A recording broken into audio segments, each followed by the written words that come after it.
This segment of Sean and Maya in the Morning, Monday Morning Quarterback with Erik Kramer, is sponsored by Goal Mental Wellness, Inc. Because your life is calling. Goal, get out and live. Because life is too short.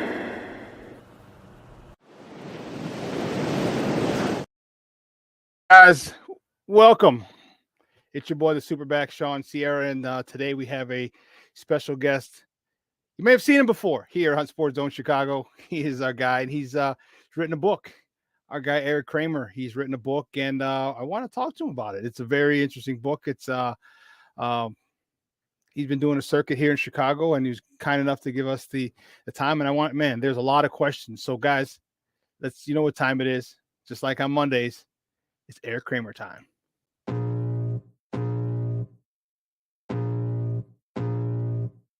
I can feel the blood creeping up from the heathens. Got will, got fight, got pride, got reason. If they wanna go eat, then you know I'm gonna feed them. If you're coming for me, hope you're ready for a demon. I got eyes in the back of my head, I'm seeing. Take me for granted and you know I'm leaving. I'ma take what's mine with the webs I'm weaving. I could take this crowd from seeing to believing. Got a taste for blood and my tongue keeps bleeding. From the words I spit, so sharp, so freezing. So don't be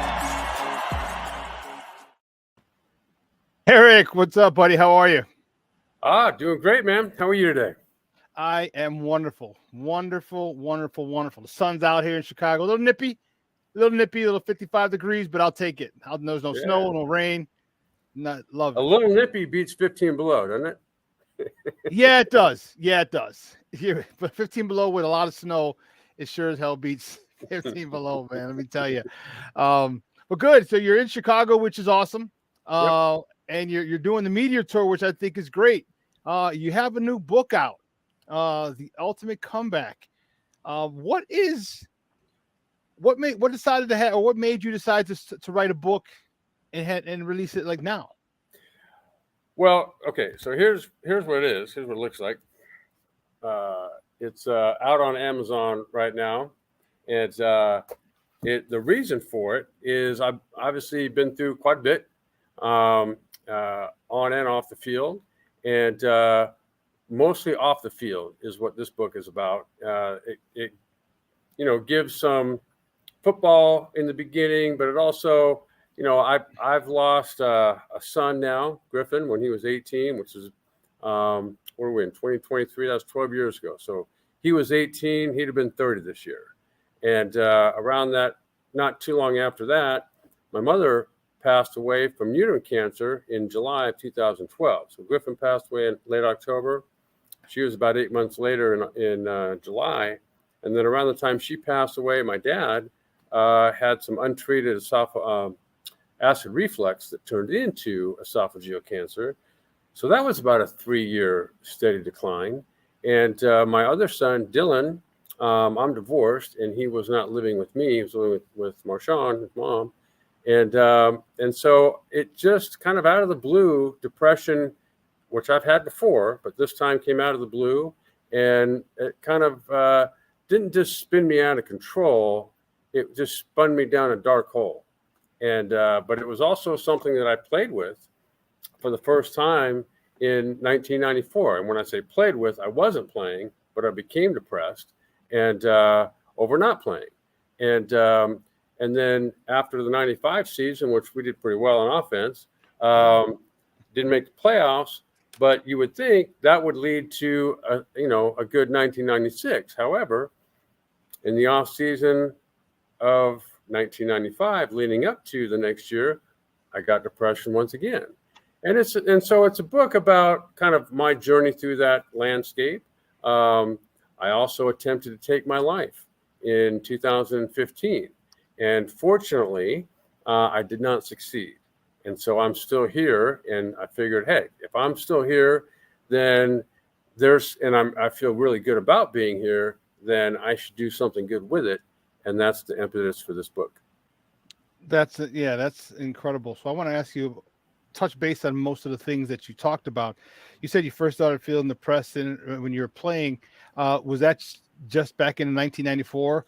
Or was it early? Did you feel it earlier in college or in JUCO when you were at JUCO? It started in the NFL. No, I really didn't, Sean. It was when the Bears came knocking after that 93 season, that's when I became a free agent. Now, you have to understand, I didn't get recruited out of high school. In fact, my junior year, I was a backup. My senior year, I switched schools, and we had a quarterback competition that lasted all of 4 games. So we won a couple, lost a couple, and I then lost the quarterback duel and played safety. So didn't even play quarterback, really, and then had to go to junior college. And even then, when I got recruited from NC State, there was 2 other California junior college quarterbacks there as well. So, and I was undrafted free agent. So this was the first time, really, since youth football, where someone said, hey, we want you to be the guy. Well, then I show up, everything seems fine, and I'm playing the beginning of the season and admittedly was not playing great. Took a while for me to learn what was going on, and then got hurt. Steve Walsh comes in, and I'm now not playing yet, but I'm being paid like I'm a starter, which I'm still being paid the same amount. And it was a very large gap in there in terms of what I felt. I was not holding up my end of the bargain, and that sort of wear on my self-esteem. And it made it very hard to go in. In fact, it made it hard to get out of bed. And then depression and anxiety work in a way, for me anyway, where it kind of like seeps in, and then boom, there it is. And when you got it, it's not like you can like fight against it. It's like a fog or a quicksand thing that just kind of pulls you down, and it envelops you to the point where you don't really have perspective like you and I do today.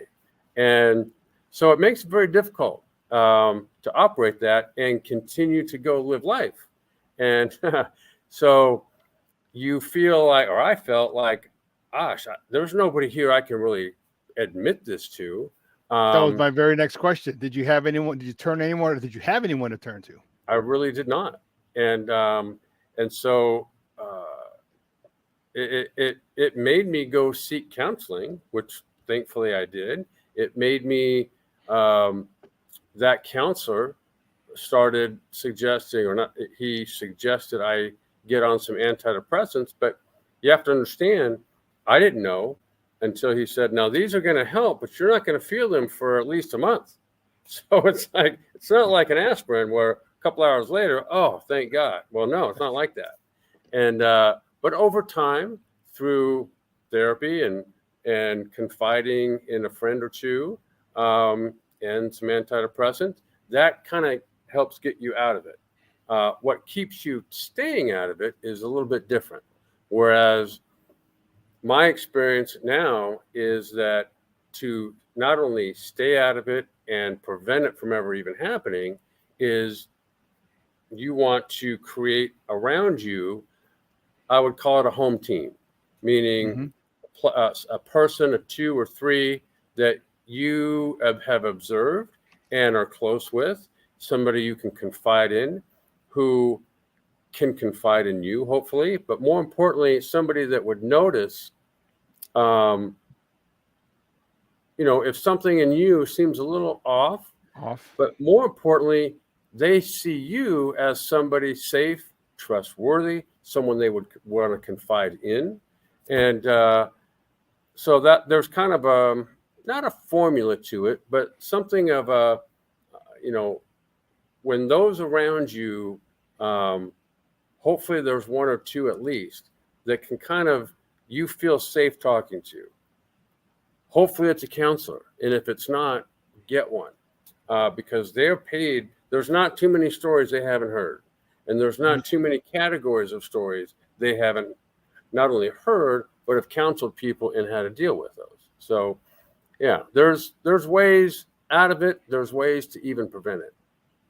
So that you went through this the rest of your career, because you said 93, and you were with the Lions in 93, and then you joined us here in Chicago in 94 through 98, and then you had a year in San Diego. Right. So you were suffering from depression through the rest of your career? Not steadily, no. Okay. but from time to time, and the circumstances are always different. And so, what I would say is I'm back seeing a counselor now. I'm not depressed, but there are times when I have found myself, they call it impulse control. So meaning that there could be a scenario and I might jump in because I'm interpreting somebody's actions or their words as being and somehow insulting to me. And so I'll react back in a way that they didn't get up that morning and say, how can I piss off Erik Kramer? Mm-hmm. But I almost take it that way. And so I've gotten back now into, with this counselor, getting back to when I was playing, of creating these picture image, like a guided imagery and breathing. And now we started to incorporate these scenarios like I'm talking about, which could be innocuous to anybody else. It could be, I don't know, some screwball in front of me at a football game, and he's, rooting for the other team, and I'm somehow taking that personal. So I want to back off and just let that slide on by. And that's what I'm talking about. Be proactive in what it is that if you'd like to have a calm peace of mind, then work for one. And there's the Calm app. You can go on YouTube. I like to stretch and do yoga. Well, look up on YouTube, put in yoga. There's people that talk while they're doing it.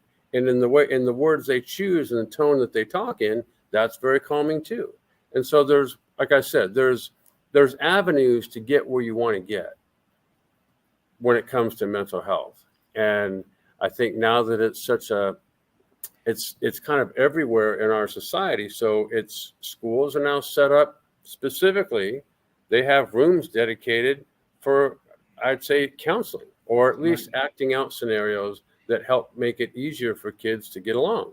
And the NFL and other pro sports leagues and colleges and businesses and corporations are all kind of have now acknowledged that this, in schools, in my opinion, as much as geometry is important and English and biology, so is mental health. And so let's get on it and start actively pursuing it. What was once, not acceptable to even acknowledge or talk about, now is. Yeah, it was a taboo before, in the culture that we lived in, the culture that we grew up in. Is definitely, especially for men. Women, it's okay. You can talk to your girlfriends, you can go see a counselor, but for men, that was really a taboo to talk about your feelings, to express or want to see a counselor, especially people of color, even more so than that. You know what I mean? And I grew up in a Mexican family and the black side of my family as well. And that was definitely not, even an option. It wasn't even a remote possibility, and when we see that now, and then, then you wonder, okay, why was my cousin, why did my cousin, do that craziness? Because they had mental health issues. And it's like, had he talked to somebody, had he had an outlet, it would have been, it could have changed the course of various people's lives. So true. Yeah. Yeah. After your son, after football, you retired in 99 after the Chargers? Correct. And what were you doing at that particular point from then on? I know you said your parents got sick, or your mom got sick in 15. Yeah, that all came a bit later. But for those first 10 or 11, 12 years out, I got into coaching. My Griffin at that time was about 8 years old. So I got into coaching his youth football team. I got a phone call from somebody at Fox asking me if I wanted to come down and do an audition. I'm like, for what? And they're like, well, for talking about football. And I was like, all right. And so I drove down there and talked in front of one of these green screens, and somebody was on like a microphone thing in my ear asking me questions. And when I looked at it afterward, I was terrible. So somehow over time, those are things you get better at. And so I was coaching youth football, and doing a bunch of stuff in broadcasting, because at that time Fox was just kind of getting going. Right. And there was NFL Europe, and so I'd done a couple of college football games. I'd gone over to NFL Europe and done a few games over there. I was doing the Lions at first preseason games, and eventually the Bears, and did some, announced some regular season games, probably 3 or 4 a year. And then doing some, Fox was big on the internet as well. And so it was just kind of that's what I was doing for however many years. And was probably going to keep going in that direction. And it all fell apart when Griffin passed away. I can't even imagine. I don't have any kids that, and so I can't even imagine what a parent would go through, the loss that you had to feel. How much of a dark hole did that take you down? Well,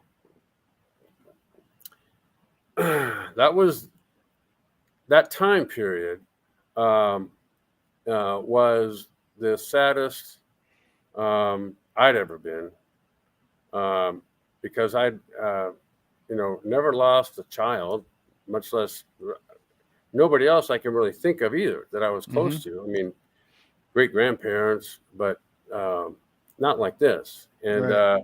So I'm going to say, gosh, for a year or two, life wasn't right at all. And it just, like, you can't get Griffin or his circumstances, or then you start going, well, what all led up to that? And it's just so hard to figure out. But along the way, you end up getting in touch. People along the way, there's some special people that come. Even though there's heartache and tragedy, along the way, there's some special folks that come in there as well. And so today, now some time's gone by. It's 12 years ago since Griffin passed away. And in his honor, I'm developing a mental health touchdown program for kids and families that's going to weave its way into schools as well. And it's with a couple of people, one in particular, Tim Thane, who was instrumental. He had a company back then, and this is between Griffin's 8th and 9th grade year of school, where Griffin went to one of those therapeutic wilderness camps. This was in Utah. And when he came home, as a transition, Homeward Bound, which is a company Tim Thane founded. It was Tim Thane came to our house for a few days and didn't stay there, but it was an in-home 3-day workshop. And out of that, the model was based on solution talk, meaning you find what somebody does positive rather than focus at all on maybe what they're not doing. And so out of that came, for me, a way to conceptually visualize how a family really should be structured, which ours wasn't. And so Tim is part of this mental health program as well. And there's another woman that has got a great background in dealing with kids, school kids, in terms of acting out scenarios, both positively and negatively, that the kids themselves do. And so, yeah, that's where this is. That's right now one project that's going on that I'm very excited about. And again, because Griffin was involved, it's really a tribute to him, how this is going to come about. Guys, we're joined by Erik Kramer, former Chicago Bears quarterback, talking about his new book, The Ultimate Comeback. Here with your boy, the SuperBack, Sean Sierra. So after those couple of years with the passing of Griffin, the passing of your mom, the passing of your stepfather, what you said, my dad, that had to be, is that just all those one right after the other. how long did it take you to get back to a sense of normalcy for you? Well, I'm there now. How long did it take? Well, obviously in 2015 in August, I got into a real dark place even prior to that. And so I attempted to take my own life. And like I said, fortunately was unsuccessful. But so that's a period of like from late 2011 to roughly late 2015. That's a 4-year window in there. Mm-hmm. Where not a lot of good things were happening. Some were, but the depression that I went through kind of zapped me of my perspective that would be hopeful, and I kind of thought I was doing the world a favor by removing myself, which clearly I wouldn't have done anybody a favor. I was talking to a woman today. I just spoke at a company on this very subject, and she was telling me how she lost her mother, and then her sister, about 10 months afterward, committed suicide. And I was telling her how that what I've come to realize is that the person who does commit suicide, for them it's over, but for the people who care about them, the torture and the grief is just beginning. And she, with watering eyes, was nodding her head. And, that I think this is probably, Sean, one of the most, if not the most important topic there is. And learning how to talk about it, deal with it, come up with proactive, I guess you'd call them solutions to head off anxiety and depression in the beginning to ever come about. But if and when it does, how can we best serve each other to be there for each other? Because that's what it takes. It takes, someone to, when they're down and feeling low, they've got to be able to notice just an observation that you or whoever, that's someone they might want to go talk to. It could be a counselor. It could be their best friend. It could be a parent. It could be a friend next door. It doesn't matter. But you have to not feel alone. And the way that happens is by someone stepping into your life, but you've also noticed along the way, that is someone you want to step into your life in that way. When you wrote the book and you read it again, how did you feel? Was it as if you're reading about, was it surreal? Was it like I'm reading about somebody else's life as a story? How did you feel when you actually saw the things that you've been through and in your lifetime? Interesting use of the word surreal, because it gets kind of tossed around and people say it, but it really was. It was like very emotional. And I've read this now 2 or 3 times. And it's emotional because not necessarily what's in it, but what it evokes in me about remembering more of that story or some other story that's somehow related.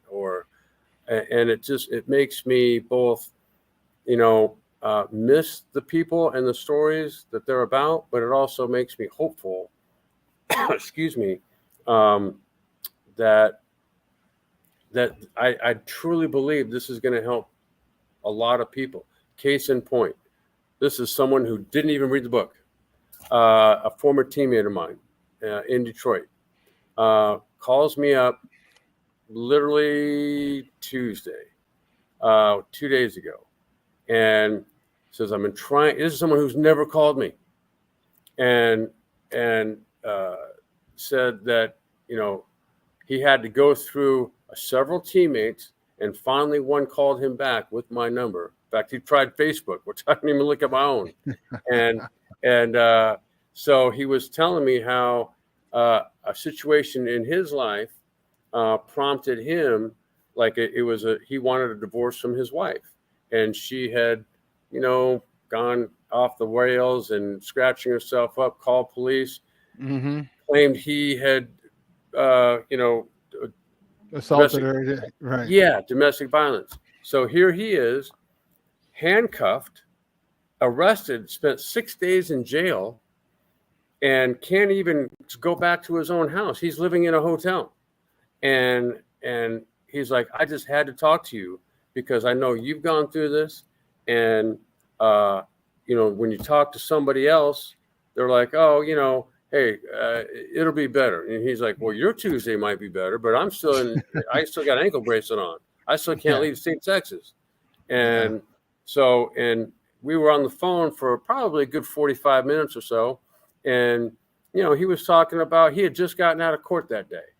And he was talking about harming himself. And I told him, I said, I had just done an earlier interview today. And the first question out of this woman's mouth was, you shouldn't be here. And why are you? Mm-hmm. And I said, I think I'm here to help people. Not 5 hours later, I get that phone call. That's truly amazing.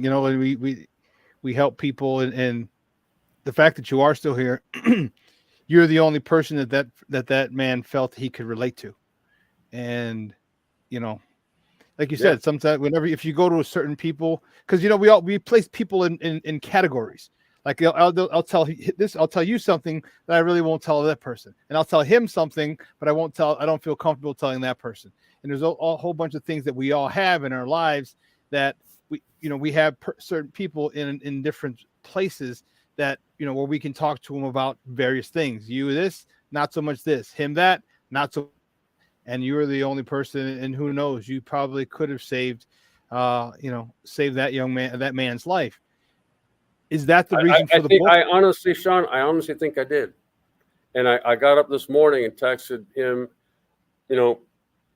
thank you for yesterday, for calling, for tracking me down and calling. And, I gave him some things to think about doing. Mm-hmm. And I said, hopefully you're going to move in that direction. He texted me back. I did. And he was like, thank you. You have no idea how much you helped me yesterday. And I texted him back, you have no idea how much you helped me. So that's what I mean. It's that sort of interaction that, why not take advantage? Why not be a listener? Yeah, you are. It is. You have been, you are here for a reason. All right. And it wasn't to be the Bears leading passer season career, or the season passing leader. It's a much deeper and more profound reason. And that's to help people. And I assume that's the reason for the book, because you've already helped one person this week, and who knows how many other people that, people who read the book, or people who have just are now hearing your story, how many people it helps. Cause I'm sure that people will look up your story and you're going to go get the book. How are you passing time now? What do you do now? Are you still coaching? Do you stay in touch with a lot of your former teammates? How do you passing the time now? Yes. You're still young. You're like what, 53, 55, somewhere in there? I wish that was true. I just turned 59. Oh, 59. Okay. I'm 52. So. All right, good. Well, so you mentioned coaching. So a couple things. I've been working on putting together a passing camp that's going to get sponsored. And so it's going to be people like me that have played at some sort of high level passionately about what they did. It doesn't have to be the pros, but college. And is, if they're passionate about teaching what they've learned in a way that is compatible with what we're going to be doing, we're going to be coaching high school kids in their off seasons in high school, and making a video series out of this that's going to be the basis of mini camps for coaches and players at the same school. So and then the other part I think I'm going to be doing is there's a coaching vacancy that just occurred at a high school near where I live, and okay. I happen to know the son of the baseball coach, and so I just reached out. He got me the name of the athletic director, and that would be a great job to have. So anyway, that's what before pro football got in the way, I thought I was going to be a high school football coach. So this is really? If that happens, yeah, that'll be a dream come true if that happens. It is. You said you coached your son and I coached for 15 years, so I get it. I love it. Football has been very good to me. It's opened a lot of doors. It's provided me with some of the best friendships that I have. Some of my best friends today are my football or former teammates. So it's a great way to give back, because then you get to see other people grow. And like I would tell my players, they didn't understand it at first. I told them, I don't give a damn if you become if you get to the NFL. I don't care. I said, I want you to be a good man. I want you to be a good father, a good husband. I said, this is what it's about. And then one time they're like, well, how is this going to help, coach? I'm like, well, think about all things as a football player you have to do. Do you like coming here in the morning at 6 o'clock or 5:30 before school? Nope. All right. And you have to take a bus or 2 buses and this and this. I said, well, guess what? That's when you got to get up and you got to go work when it's cold outside here in Chicago, because you got a mouth to feed, or 2 or 3 or 4 mouths to feed. I'm like, it's all about structure. It's all about discipline, and they got it. And it's like, holy cow. So I love coaching, coaching kids. I've coached for a long time, and you've coached, so you understand how it is. And if you do get that, good luck getting that job. That would be that'd be awesome. Do you stay in contact with any of your former teammates? You're with a couple of different teams, so a bunch of them. Yeah. So James Williams, Big Cat, he and I are anytime I can make it, we are lifelong Bears alumni golf tournament teammates. And so that's his 1 round of golf a year. and Jerry Fontenot, that passing camp I was talking about, I think Jerry wants to come out and coach with it. And I told him, great, come on out and you stay with me. And Curtis Conway, who used to live out by me, we used to run a passing camp together on Sundays. And it's not like you had any chemistry with him or anything. I know, right? And then that was special. That was a lot of fun. And but Curtis unfortunately moved. Well, not unfortunately, but Curtis moved back to Atlanta. And otherwise, he'd have been in this, I'm sure. But Bobby Ingram and Jeff Graham, and I keep in touch, and guys with the Lions as well, guys in college, even guys in high school. So, that's awesome. Like you were mentioning about the relationships, there's the person I've known the longest on this earth today is a guy named Gary Usher. We grew up knowing each other from about age 7. And his dad used to take him to the park. Mine would take me to the park. That's how I got to play youth football, was playing for Gary's dad. And so anyway, and we're still friends to this day. Yep. Similar story. When I first moved to the new neighborhood, the Quinns, Mr. Quinn was my grammar school coach. And to this day, I'm still friends. Well, he passed away a couple years ago due to COVID, but still friends with the family. All his kids. It's 5 kids. The grandkids. Yeah, still to this day. And I was 8, 9. I was 10 years old. 10 years old when I first started playing football, and 52. So we're talking 42 years of friendship that I have with Mr. Quinn's family, and then other families too. As you said, parents your parents would take you to the park to practice, and they're forming friendships, and because we're practicing and they're sitting there. And that's right. Yeah, that's how it works.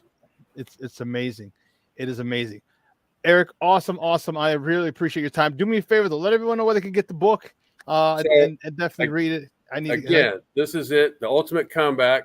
You can find it on Amazon, and it just came out, I believe, on Monday or Tuesday. So it's sitting right there. Love everybody to obviously read it. Hopefully it helps you in some way along the way. And it's just, very, very helpful. A lot of good information and stories in there that I think you'll enjoy. I think it'll help a lot of people. Some people may not be at that point, where they think of committing suicide, but they may be at the beginning stages, and then it'll help you steer away from even those thoughts of going further down that dark hole. And I think that's awesome. There's a lot more people, and then you're a celebrity. You're famous. People know you, especially here in Chicago, and it could help one or more people here in Chicago with that same situation. But I think what it also, Sean, is that it will be helpful and insightful to people who know people. Could be someone's children or a child or a friend that have talked about having depression, but then as a parent or a friend, you might not know what to say or how to show up or how to listen in a way that helps them. And I think, this book will give you some insight into that. That's awesome. One more question before we let you go. How do you feel about still being the passing leader, single season passing leader for the Bears? You missed it by that much. It was 33,838 yards. So this is the only franchise in the NFL without a 4,000-yard passer. Did that in 95 with Ingram and Curtis Conway. So I'm the closest to get there, but didn't. So I'm obviously very proud to have played in this league, which I probably, was a long shot to even make it. Mm-hmm. And then to have left a couple of marks, both in Detroit and here in Chicago, makes me feel good to be part of a rich tradition. And I know there's been a long stretch where, we haven't had the production at quarterback that everybody's been hoping for. But I feel proud to have played here and left a mark, but I'm also hopeful that damn 38-38 gets broken sometime soon as well. And more importantly, that this team gets back looking like a pro team that the city and the fans can be proud of and start competing and be relevant again. John Madden, God rest his soul, said it best. He said, football is just better when the Bears are good. Right? I mean, you name me a better like when this team's winning, you name me a better franchise to play for. Man. It doesn't exist.